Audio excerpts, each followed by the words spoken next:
So we're now recording and the attendees from the lobby are now in the meeting. Okay, thank you very much. Good afternoon, everyone. Welcome to the Northern Beaches Local Planning Panel for Wednesday, the 7th of August. We have 3 items on the agenda today. One of them is a public meeting item, which is modification 2024/0225 in Southstone Manly, which is the modification of a development consent. We also have 2 non-public items, which is DA 2023/1849 at Quinton Road, Manly, which is alterations and additions to a dwelling house, including secondary dwelling and a swimming pool, and another non-public meeting item, which is modification 2024/0150 6/7 Parkview Road, Fairlight, which is again a modification of development consent, which is DA 2022/1131, which was granted for alterations and additions to a residential flat building, including the consolidation of units 5 and 6 into a single dwelling. So this part of the meeting is the public component, which only deals with the item on Southstone Manly. Just prior to starting the meeting formally, I noticed that Greg Boston, you're one of the registered speakers today, and also Charlie Wire, is that correct? Just before I start the meeting formally and go through some of the procedural matters, I know that Greg Boston, you've attended a number of meetings. I don't need to tell you what the local planning panel's about, but Charlie, have you attended a meeting before? Do I need to go through a bit of a rundown as to who we are and what we do? Oh, no, that's okay. We were in attendance for the first LPP we had for this DA for the project. But yeah, again, I'm Charlie. Nice to meet everyone. And this is Olivia, who's here as well from our office. Hi. Okay. Hi, Olivia. How are you? Good, thank you. Yourself? Good, thank you. So I'll just commence the formal component of the meeting, and then we'll move on to item 4.1, which is your one.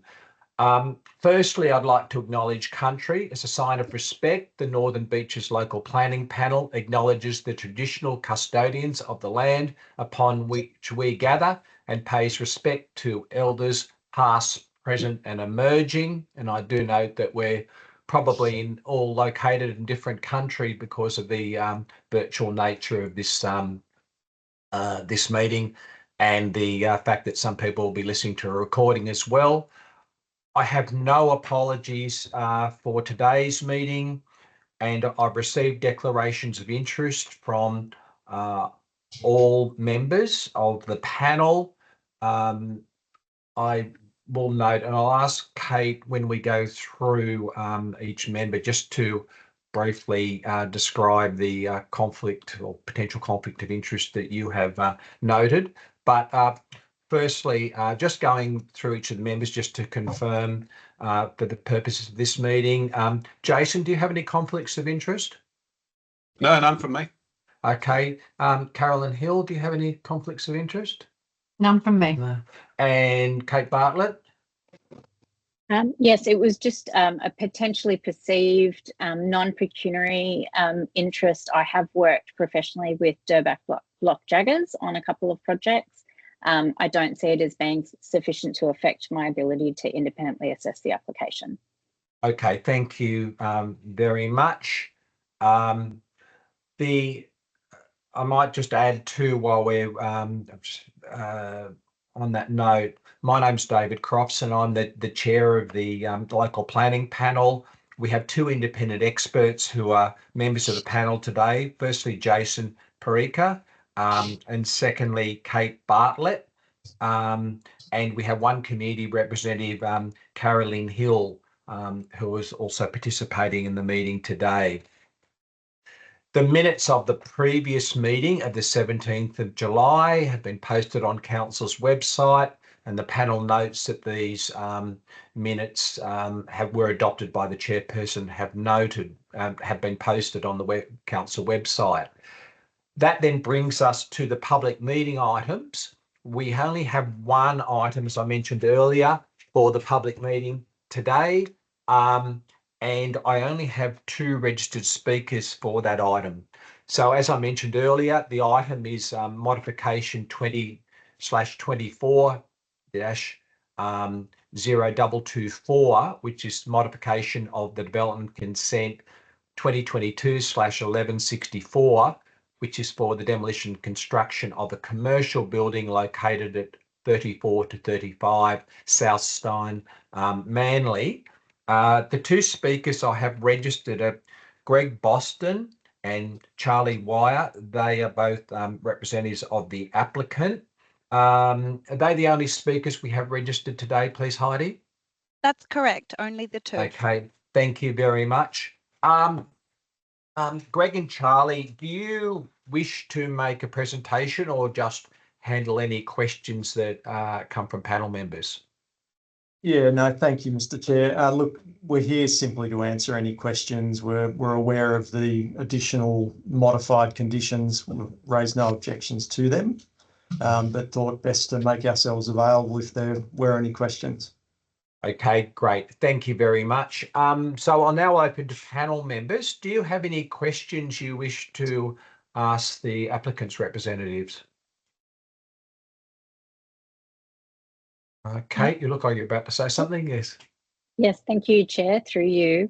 I just wanted to reflect, because obviously a key part of the height increase appears to be the need for an acoustic screen above the mechanical plant, and it's about 300 mils. I've had previous experience with this where I've had other clients who've had to do that largely as a consequence of the NCC requirements now, where they require the acoustic screening around plant. Is that the driver that sort of was what made you increase it, or was it driven by some other element? Yeah, so look, I can probably answer that, but Charlie, jump in if I'm incorrect. So in terms of the CC documentation, the increase in height for the plant came about by the fact that we've actually now identified the particular plant that is to be put on the roof, and it has a particular height. And as the panel would be aware, the acoustic report requires an acoustic screen around the plant to the same height as the plant equipment. So that the driver has really been just identifying the particular plant that is ultimately going to be installed on the roof. And then I think we just had a question around for the plant, whether you considered a potential screen that would go around it, like just sort of a there can be a very modest, simple screening so that people looking down onto the roof from other areas aren't seeing some of the plant and the detail, which isn't always the most pretty sight, for lack of a better word. Sorry, Kate, are you referring to a screen over the top of the plant, or just... Yeah, over the top of the plant, whether that was considered at all? Look, there's ventilation requirements for a lot of the MEC plant that goes up on the rooftop. I mean, it's something we'd be happy to explore, and it is something that we have explored in the past, but have run into complications with mechanical engineers telling us that we need to hit certain ventilation requirements, also access requirements as well. We're also very conscious of sort of not increasing further view impacts to the rear neighbours. But I mean, look, we're happy to, I guess, look into it, but would it be possible to potentially do as part of a, I don't know how the process would work in terms of looking into it in the future, just as we are not confident that we'll actually be able to achieve it from an engineering point of view. I think if I can answer that, I think, yeah, we will consider a way of dealing with that, because clearly you're still refining the fine detail, I suppose, but one of our concerns is the aesthetic impact on the people from the Rialto building looking back over the development.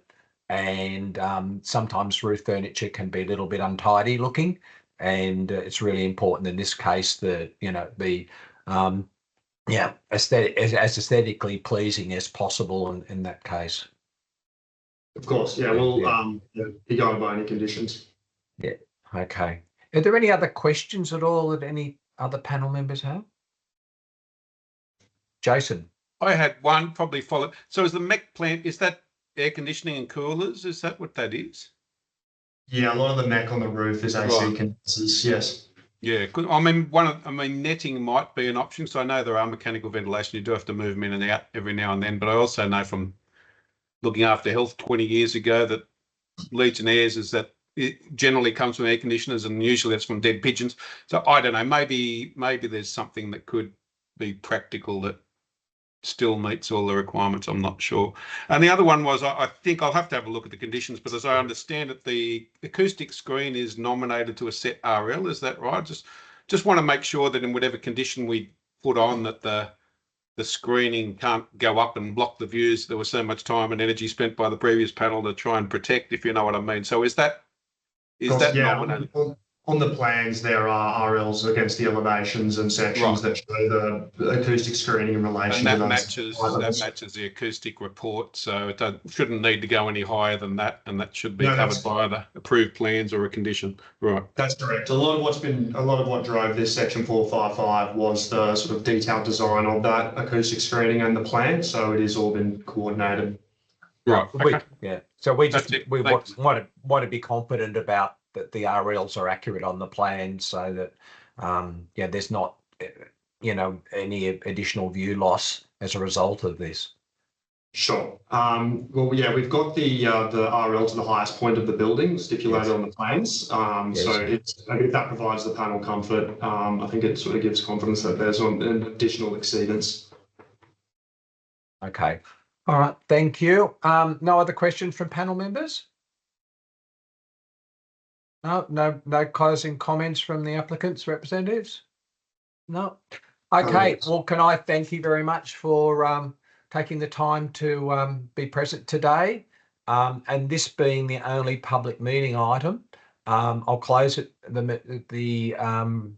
meeting in a moment, but just prior to doing that, in terms of the application, you're both probably quite familiar with the process, but we'll go through a process of finalising the minutes, and then quite clearly there's the paperwork that follows in terms of the consent. So within a few days, council will have that information formally to you in terms of the outcome of the meeting, and then the consent will follow. Once again, thank you very much. And I'd now like to close the public component of the Northern Beaches Local Planning Panel meeting. Thanks for your time this afternoon. Thank you. Thank you. Thank you. See you later.